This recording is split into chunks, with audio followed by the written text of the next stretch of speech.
السلام عليكم ورحمة الله وبركاته حبايبي. عاملين ايه؟ اخباركم ايه؟ ان شاء الله يا رب دايما كده تكونوا بخير. النهاردة تجهيزات الاوردر بتاعي او العزومة زي ما تسموها بقى. انا نزلت لكم فيديو تجهيزات. الفيديو اللي قبل ده على طول هنزل لكم اللينك بتاعه في اول تعليق مثبت. ادخلوا كده وشاهدوه. النهارده بقى انا هجهز لعزومه بحريه ان شاء الله نعمل فيها كده سمك بوري سنجاري. وهعمل كمان سمك صلصه شرائح. هعمل كمان سمكه لوت. لو انتي جايلك سمكه لوت كبيره وعايزه تعمليها بطريقه كويسه اعملها لك النهارده في الفيديو ده بطريقه كويسه جدا.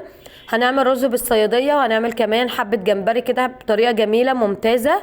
تابعيني كده لنهايه الفيديو ان شاء الله الفيديو يعجبك تكوني يعني تستفيدي منه باذن الله. كمان مش هننسى برضو السلطات، سلطه البابا غنوج، سلطه الطحينه، السلطه الحمراء. هعمل لكم كل السلطات بطريقه حلوه قوي. اول حاجه يا بنات جبت كميه بصل حلوه يعني حوالي 3 بصلات كده كبار. قشرتهم وقطعتهم كده على ايديا. انا بحب يعني لما اجي اعمل الرز بالصياديه مش اضرب البصله بتاعته في الكبه، بعملها على ايدي كده علشان يعني لما بتعمليها في الكبه بتبقى زي المعصوره كده، ولما بتيجي تقليها يعني مش بتاخد التسويه الواحده. فاحنا عايزين لما نيجي نقليها تاخد اللون الاحمر الذهبي الغامق ده و... وما تتحرقش معانا. عملتها على ايديا وجيت بقى جبت فلفلايه كده خضراء وفلفلايه صفراء. انا هاخد بس جزء بسيط من الفلفله الصفراء دي. جبت الحله اللي هشتغل فيها، طبعا حله كبيره، نزلت فيها بزيت ونزلت بالبصله اللي انا قطعتها على ايديا مش في الكبه. نزلت بالفلفل وكمون وكزبره كزبره ناشفه. وعارفين يا بنات الشطه اللي هي ايه؟ الشطه اللي هي بتاعت الكشري المصري الخشنه دي. انزلي برضو بحوالي معلقه صغيره منها كده. شفتوا الحله اللي على البوتاجاز دي بقى؟ انا حاطه فيها بتنجانتين وقرنين فلفل اخضر وبصلايه مقشراها كده، وسبتهم كده يتشووا مع نفسهم كده في الحله مع حبه زيت عشان نعمل سلطه البابا غنوج. فلفل وبصل وبتنجان. جيت هنا جبت قطعة من الجنزبيل وحوالي 5 فصوص من الثوم وفرمتهم بايديا كده واخدهم هيلة بيلة كده على البصلاية بتاعت الرز. اول ما بتنزلي بالجنزبيل والثوم فعلا بتحسي بريحة تجنن طالعة منهم كده، ريحة فعلا مميزة قوي. الجنزبيل بيدي لاي رز انت بتعمليه طعمه وريحة حلو جدا، كمان هو صحي. بفضل بقى اقلب فيهم كده لحديت لما يوصلوا للدرجه الغامقه. البهارات اللي انا استعملتها يا بنات كمون كزبره ناشفه والشطه اللي قلت لكم عليها الشطه الخشنه بتاعه الكشري المصري. نزلت كمان بمعلقه من هريسه الشطه اللي هي البارده، يعني انا بعملها عندي كده، بجيب الفلفل الاحمر وبديله سلقه وبعبيه كده ببرطمانه وبعد ما بفرمه في الكبه وبستعمله بقى للمحاشي لصواني السمك. اخدت منه معلقه للرز. كمان نزلت بصلصه الطماطم، غطيت على الخلطه دي كلها وسبتها كده غلوتين 3 وهقول لكم هنعمل فيها ايه. ظبطت الملح كمان، يعني نزلت بالملح بتاع الرز كده كله زي ما انتوا شايفين اهون. تظبطي بقى الدنيا كده، ودي اول تجهيزاتي يا جماعه. يعني اول حاجه انا اشتغلت فيها اول ما دخلت المطبخ جهزت خلطه الرز، وكمان بدات اشوي البتنجان والفلفل والبصله بتاعه البابا غنوج. لما يبقى عندك عزومه او اوردر المفروض ان انت بتكوني صاحيه في اليوم ده بدري جدا وبتبداي يومك من بدري، بحيث ان الغداء عموما بيبقى جاهز الساعه 1، فهيكون عندك وقت كده وتكوني بتعملي كل حاجه بنظام وبترتيب. فالصحيان بدري ده اساسي لترتيب عزومتك وان انت تشتغلي وانت مرتاحه مش وانت مضغوطه. بما اني بقى هحتاج التوم كتير جدا فجبت كده حوالي 3 روس من التوم، كنت نقعهم في ميه اول ما صحيت من النوم وقشرتهم كده تقشروا معايا يا بنات بمنتهى السهوله. جبت الكبه وفرمت فيها التوم شايفينه، وحطيت عليه طبعا ملح علشان ينعم معاكي بمنتهى السهوله. في الكبه لازم تنزلي عليه بمعلقه ملح، وتكوني واخده بالك بقى من اي حاجه انت بتحطي فيها التوم ده ان انت يعني حاطه له ملح وكده. وسبتهم على جنب هشتغل بيهم. جيت بقى في الكبه جبت ايه؟ جبت بصلتين قطعتهم كده قطع صغيره وطحنتهم في الكبه ناعمين. البتنجان بتاعي اهو يا بنات بيستوي معايا، تبارك الله لا قوه الا بالله. الفلفل كان استوي الاول فجيت شيلته، ولقيت البتنجان لسه يعني قدامه شويه تسويه فسبته شويه. خلاص شلتهم على جنب، وفي نفس الحله اللي انا عملت فيها البتنجان والبصله في الصوص بتاعهم بقى، يعني حبه الزيت اللي اتبقوا منهم دولت انا مش رميتهم، نزلت عليهم بحبه زيت تانيين، ونزلت بالبصلتين اللي انا فرمتهم في الكبه، اديت لهم كده يا بنات تقلبتين 3، وعليهم بقى قطعه صغيره قوي من التوم اللي انا فرمته معاكم، يعني اللي احنا حاطينه بقى هنشتغل بيه في الاكلات بتاعتنا كلها. يبقى بصله وربع معلقه من التوم صغيره، وقلبتهم كده يعني حوالي 5 دقايق تقليب. بعد كده بنزل بالطماطم، الطماطم دي مياده، الطماطم دي اللي انا كنت مفرزاها معاك وفاكرينها، كنت طلعت منها كده وبعبي في البرطمان ده وبستعمل منه كده. بصوا بقى نزلت بايه تاني بعد الطماطم؟ معلقه هريسه شطه، ومعلقه كمان صغيره من الكمون، والكزبره الناشفه، والملح، وبس. وتظبطي دنيتك كده وبس. طب الصلصه دي لايه؟ الصلصه دي هنستعملها للسمك اللي هو الشرائح اللي احنا هنعمله صواني. فانا بحاول ان انا اعمل تجهيزاتي كده كلها، يعني كده جهزت صلصه الرز، جهزت الصلصه الحمراء بتاعت السمك، جهزت كمان البتنجان وسلطه البابا غنوج بقى تجهيزاتها وكده. ويعني ده كله احنا كنا لسه بدري عموما، يعني انا لحد دلوقتي لسه ما جيتش ناحيه الاسماك خالص. جبت البتنجان بتاعي قشرته. السلطه عموما لو عملتيها من بدري مش هيحصل لها اي حاجه يعني. المهم بقى يا حبايب قلبي، لو انتم موجودين يا بنات حطوا لايك دلوقتي للفيديو، انا شايفاكم اهو انا لسه ما حطيتوش لايك. جيت هنا بقى جبت بوله نزلت فيها بمعلقه توم كبيره، معلقه كزبره ناشفه كبيره، معلقه هريسه شطه كبيره برضو، كله معالق كبيره، عليهم برضو حوالي ربع كوبايه من الزيت، وملح كتير، ملح كتير لان انا عندي 9 حبات من البوري الكبير هنعمله سنجاري. نزلت كمان بمعلقه من الكمون، وهنزل بالليمون، عصير الليمون يا بنات. يبقى توم على هريسة شطة على كمان ليمون وكزبرة ناشفة وكمون وملح. وايه بقى السر الخلطة اللي هيطلع لي ريحة وطعم للسنجاري؟ عارفين الشبت اللي بيجي مع الكزبرة الخضراء؟ دايما بنجيب الحزمة كده بتبقى مشتركة ما بين الشبت والكزبرة الخضراء، لا احنا هنستعمل في الخلطة دي الشبت بس، مش كزبرة خضراء يا بنات، خدوا بالكم. اخدت كده الشبت وضربته في الكبة، نزلت بمعلقة كبيرة، ونزلت كمان بالخل. شايفين قد ايه الخلطة دي جميلة، قد ايه ريحتها طالعة مفحفحة خطيرة خطيرة. الكزبرة الناشفة مع الشبت، عايزة اقول لكم ريحتها تحفة، يعني انا تاكلي منها كده من غير اي حاجة. بالنسبة للسمك البوري بقى كنت طبعا غسلته في التجهيزات اللي انا نزلتها لكم يا بنات الفيديو اللي قبل ده. وجبت بقى الورق الفويل، وعملت تحت كل سمكية كده ورقة فويل بحجمها، يعني على هيئة سمبوكسة كده، بقت كل سمكية لها الورقة الفويل تحتيها، بحيث ان انا بعد كده يسهل عليا ان انا انقل السمكة دي كده يا بنات واحطها في السرافيز الفويل، عشان ده اوردر، يعني ده هيطلع بره البيت. اخدت من الخلطة بتاعتي بايديا بقى، يعني انا بشتغل بايدي هنا، فعذرا بقى سامحوني، انا ايدي نظيفة والله وزي الفل. كل الامهات عموما ايديها نظيفة وزي الفل، احنا طول النهار ايدينا في المية. المهم اخدت بقى من الخلطة دي وبدأت اتبل السمك كله، حتى السمكة اللوت كنت غسلاها، انا ما مش بنقع السمك، يعني انا بغسله بميه وليمون وخل بس، لكن مش بنقعه، بسيبه كده بريحة البحر والريحة الحلوة اللي فيه دي. تبلتها برضو. هاتي بقى الكبة بتاعتك وانزلي فيها بصلتين شرائح، عليهم طماطم وعليهم قرن فلفل حار كده علشان تكون مشعططة وحلوة، انزلي عليها بملح وكمون وكزبرة ناشفة وتوم كمان، ومعلقة من هريسة الشطة. انا كنت ناسية التوم، بعد كده افتكرته فضفته. بصوا بقى، يعني هنا ضربت الخلطة دي كلها اهو، يعني انا نسيته وبعد كده رجعت تاني صورته لكم عشان تاخدوا بالكم.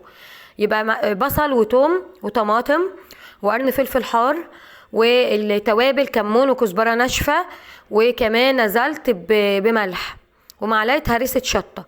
بتضربي الخلطه دي كلها كده في بعضيها في الكبه. ممكن ان انت تستبدلي هريسه الشطه بقرنين فلفل احمر، هيفرق معاكي كتير في الطعم. بعد كده بقى يا حبيبه قلبي تعالي على السمك السنجاري. طبعا احنا كنا متومينه كده ومتبلينه بالخلطه الحلوه قوي دي اللي انا قلت لكم عليها. هتنزلي بقى بالخلطه النيه دي اللي هي الطماطم والبصل والثوم والخلطه الجميله دي اللي ضربناها في الكبه. غطي السمكيه كلها بالخلطه دي. تمام كده. يعني انا بشوف ناس بتعمل السنجاري بتقطع على وشه شرايح طماطم وشرايح بصل ومدري ايه.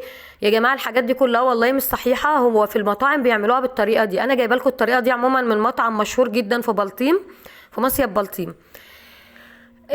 بصوا بقى، يعني انا هنا كان عندي برضو طماطم كنت ضرباها في الطماطم المتفرزه معايا، كانت فكه يعني وكده، وكنت بستعملها للاكلات بتاعتي كلها. اخدت منها كده برضو على السمكه السنجاري ونزلت بعصير الطماطم فوق التتبيله. فوق التتبيله انزلي بعصير الطماطم كمان فريش كده ومن غير اي ملح بقى، لان احنا حاطين ملح للتتبيله وللخلطه التانية كمان. خلاص سبت السنجاري بقى على جنب. لاحظوا ان انا لسه ما ضفتش الزيت، يعني هو يضاف له زيت كتير بس انا لسه ما نزلتش بالزيت. انا سايباه كده يشرب من التتبيله لحد ما اجهز سمك الصلصه. خدوا بالكم بقى يا بنات قد ايه في نظام في شغلك، قد ايه كل مكان فيه نظام وفيه ترتيب، قد ايه هترتاحي يعني وانت واقفه كده تكوني مرتاحه. كمان التجهيزات والتحضيرات قبلها بيوم دي هتريحك جدا جدا جدا. يوم تجهيز العزومه، اليوم بقى اللي هو الاصلي يعني. السمك ده طبعا انا كنت منضفاه قبلها بيوم ونزلته لكم برضو عذرا. كنت منضفاه وغسلاه وزي الفل. جبت السرافيس بقى، يعني هو ده بقى انا هسويه في السرافيس اول باول كده، بس طبعا تحتها صاج. خلاص رصيت السمك بتاعي رصه حلوه، وحاولت ان انا كده يعني انسقه كله مع بعضه كده في الاتنين. وبنزل عليهم دلوقتي بالصلصه اللي عملناها، اللي هي ايه بقى، اللي هي فاكرين لما نزلنا بالبصلايه على الصوص بتاع البتنجان والبصل والفلفل، وقلت لكم دي صلصه السمك. الصلصه هي الصلصه دي بقى كانت اتسبكت وبدات اخد منها كده على وش السمك. طبعا مضاف لها التوابل والملح ومتظبطه وزي الفل. على وش السرفيس بقى نزلت بزيت وخلاص كده. هي برضو السرافيس دي دلوقتي جاهزه لدخول الفرن، بس انا مش هدخل الفرن بقى غير وكله مع بعضه، علشان لما اجي اطلع الاوردر بتاعي يبقى كله سخن. يعني عايزه اوصل الحاجه لاصحابها سخنه ونضيفه ويعني وكانها مغروفه، يعني دي اهم حاجه. جيت بقى على السمكه. بصوا يعني عايزه اقول لكم السمكه اللوت دي اساسا حجمها كبير جدا، يعني الصينيه دي مقاسها 80 سنتي، فهي تبارك الله لا قوه الا بالله. طبعا الف هنا وشفا على كل اللي اكلوا. السمكه دي حجمها كبير جدا، بس هي الكاميرا مبينها صغيره، يعني انا شايفاها دلوقتي قد السمكه البوري، بس هي طبعا كبيره. بعد كده بقى يا حبايب قلبي نزلت بالزيت على السمك كله، وجيت قطعت ليمون شرايح وزينته كده بشرايح الليمون.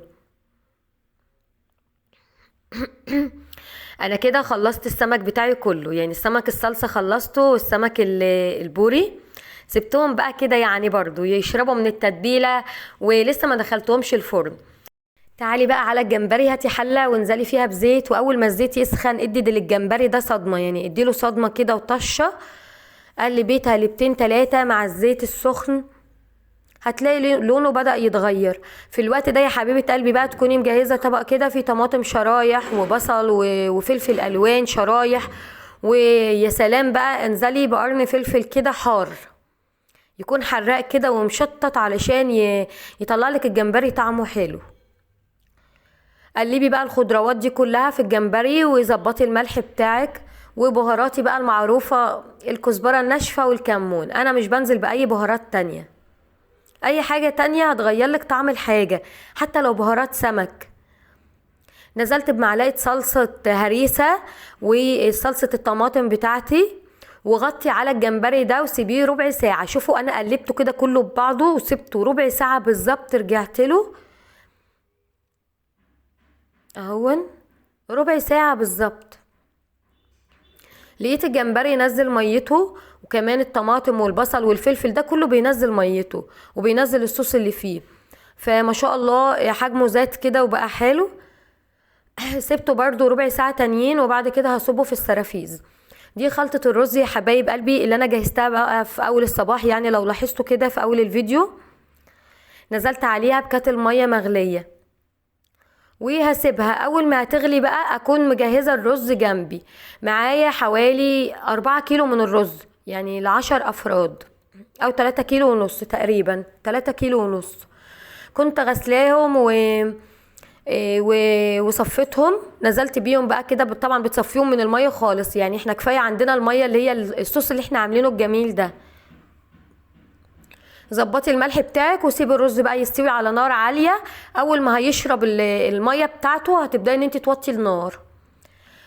بالنسبة بقى للجمبري الخطير الخطير الخطير، يعني مش عارفة بصراحة اوصف لكم ريحته ولا طعمه ولا، جميل جميل جميل.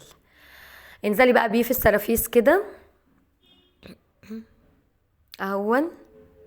وبصراحة هو لازم يكون في شوربة كده ولازم يكون مرق كده، يعني مش ما يبقاش ناشف. يعني الصلصة بتاعته دي كمان بتتاخد كده على الرز بيبقى طعمها حلو قوي. يعني كل حاجتي دلوقتي جاهزة على دخول الفرن. جمبري جاهز، سمك شرايح جاهز، سمك سنجاري جاهز. المهم ده الاوردر بتاعي يا جماعة. ايه رأيكم؟ ايه رأيكم في تجهيزاتي؟ وخاصة ان ده اول مرة اعمل فيها اوردر، اول مرة جهز اوردر خارج البيت. دعواتكم ليا يا جماعة وبالتوفيق، دعواتكم ليا بالتوفيق ان ربنا يوفقني، وما توفيقي الا بالله العلي العظيم. ادعوا لي كمان ان ربنا يديني الصحة وربنا يعيني وربنا يرزقني بناس جميلة زيكم كده تتابعني اكتر واكتر. حطوا لايك بقى للفيديو، اشتراك للقناة لو انت اول مرة داخلة واول مرة بتشاهدي ميادة، فرحيني كده باشتراكك. مش بس كده، كمان انزلي في التعليقات واكتبي لي ان انت مشتركة جديدة او متابعة جديدة. ربنا يفرح قلبك كده، لان دي حاجة فعلا بتفرحني. تعالي بقى هاتي الكبة. ناسين السلطة ولا ايه؟ احنا لسه ما عملناش السلطة على فكرة. جبت الكبة، نزلت فيها بالبتنجان والفلفل والبصل اللي انا سويته معاكم. نزلت كمان بليمونة كاملة، عصير ليمون وخل وكمون وكزبرة ناشفة ومعلقة هريسة شطة. يعني الخلطة المعتادة بتاعتي الكمون والكزبرة وهريسة الشطة. وما تنسيش بقى الخل، يعني مادام في بتنجان يبقى لازم خل وثوم. ونزلت بايه تاني يا ميادة لسلطة البابا غنوج؟ نزلت بطحينة، حوالي 3-4 معالق من الطحينة الخام. بس كده بتضربيهم في الكبة وبيبقوا بالمنظر اللي انت شايفاه ده. هي دي سلطة البابا غنوج اللي بتبقى في كل المطاعم المشهورة. عايزة اقول لكم طعمها يجنن يا بنات. هقول لكم الطريقة من تاني. هتجيبي بتنجانتين عليهم بصلايه مشويه وقرنين فلفل كمان مشويين. انا بشويهم كده مع بعض في حله واحده بحبه زيت. اول ما بيستووا بقى بتقشري البتنجان وبتنزلي بيهم في الكبه، وعليهم معلقه توم، عليهم معلقه هريسه شطه، توم وهريسه شطه وخل وليمون، كمون، كزبره ناشفه، وظبطي الملح بتاعك وبس كده، واضربيهم في الكبه. هنا بقى كان محمد ابني قاعد بيساعدني، تبارك الله لا قوه الا بالله. كان قاعد بيساعدني كده قبل ما يروح درسه، لانه هو سابني في نص العمل السلطه كده ومشى. كان عنده درس في الوقت ده.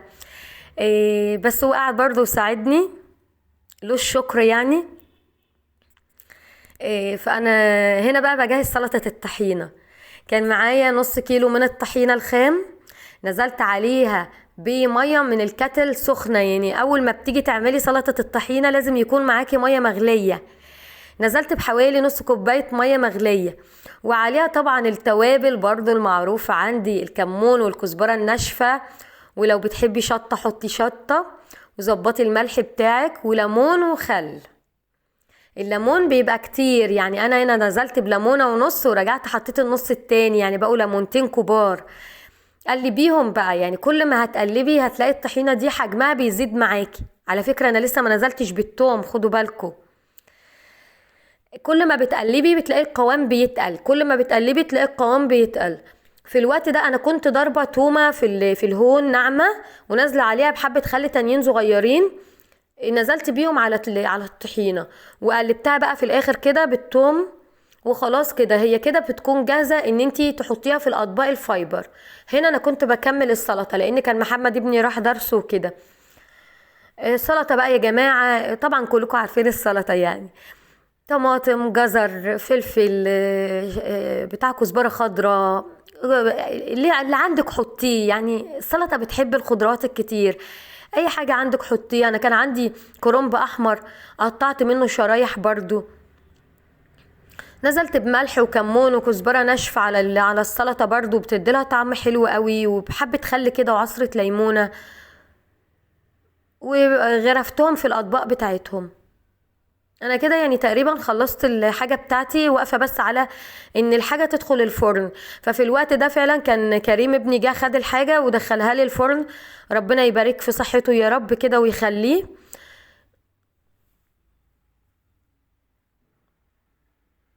هما يا جماعة انا عندي فرن الخير، فاكرين فرن الخير ولا مش فاكرينه؟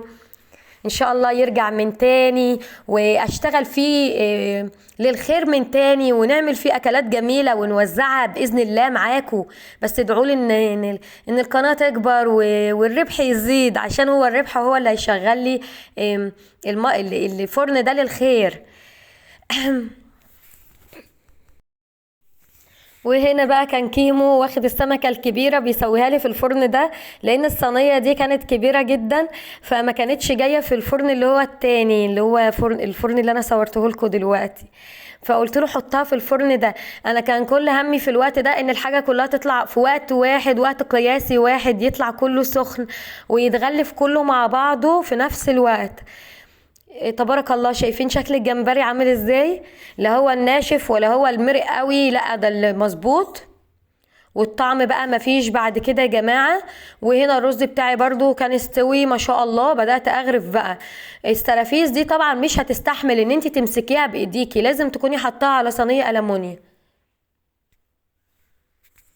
شايفين قد ايه الرز جميل ومفلفل وطعمه وريحة ما يعني. تبارك الله، تبارك الله فعلا ما شاء الله، حلو جدا. بدأت بقى اغرف كده زي ما انتوا شايفين.